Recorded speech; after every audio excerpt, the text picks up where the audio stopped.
Assalamualaikum warahmatullahi wabarakatuh. Saya Raisa Mutia Azra, Gian Ilham Ramadan, dan Afan Fauzi Ramadan akan mempresentasikan konteks stabilization. Pengolahan air limbah secara biologis. Pada dasarnya, reaktor pengolahan secara biologis dibedakan atas dua jenis, yaitu 1. Reaktor pertumbuhan tersuspensi, 2. Reaktor pertumbuhan lekat. Konteks stabilization ini termasuk ke dalam reaktor pertumbuhan tersuspensi. Konteks stabilization. Konteks stabilization atau konteks stabilisasi adalah sebuah proses hasil modifikasi dari proses lumpur aktif konvensional yang menggunakan dua tangki aerasi. Dua tangki aerasi itu adalah reaktor kontak dan reaktor stabilisasi yang dipisahkan oleh tangki sedimentasi. Proses kontak stabilization. Reaktor kontak menerima aliran infloen dan biomasa dalam keadaan kelaparan, sehingga bahan yang larut mudah terabsorpsi dan diserap oleh biomasa tersebut. Cairan campuran yang meninggalkan reaktor kontak akan diendapkan dan biomasa pekat. Lalu biomasa dikirim ke reaktor stabilisasi, yang dimana bahan koloid akan dikeluarkan dari air limbah dan distabilkan di kontak reaktor. Biomasa yang distabilkan akan dikembalikan ke reaktor kontak oleh aliran daur ulang biomasa. Cara kerja kontak stabilization.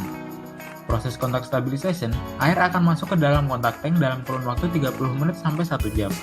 Mikroba yang berada di dalam kontak tank diharapkan bisa mempercepat penyerapan dan terjadi proses absorpsi menjadi OD yang terjadi secara alami dalam biomasa tertentu yang memungkinkannya berkonsentrasi secara fasik dan mengikat kontaminan ke dalam struktur selulernya, sehingga kontaminan melekat pada bagian luar struktur seluler.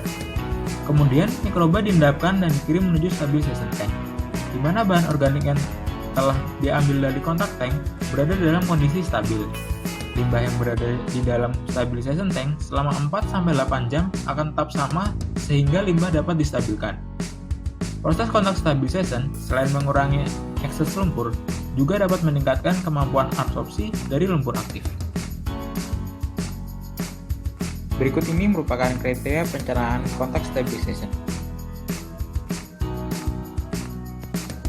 Keunggulan dari konteks stabilization. Yang pertama, pembangunan konstruksi yang relatif mudah. 2. Waktu tinggal air limbah yang rendah. 3. Pengendapan lumpur yang baik. Kelemahan dari konteks stabilization. Yang pertama, memerlukan lahan yang luas. Kedua, pengolahan limbah menggunakan proses lumpur aktif. Kontak stabilisasi tidak dapat menurunkan nilai TSS pada limbah outlet. Yang ketiga, perlu melakukan pengurasan lumpur secara berkala. Sekian dari kami. Wassalamualaikum warahmatullahi wabarakatuh. Created using Powtoon.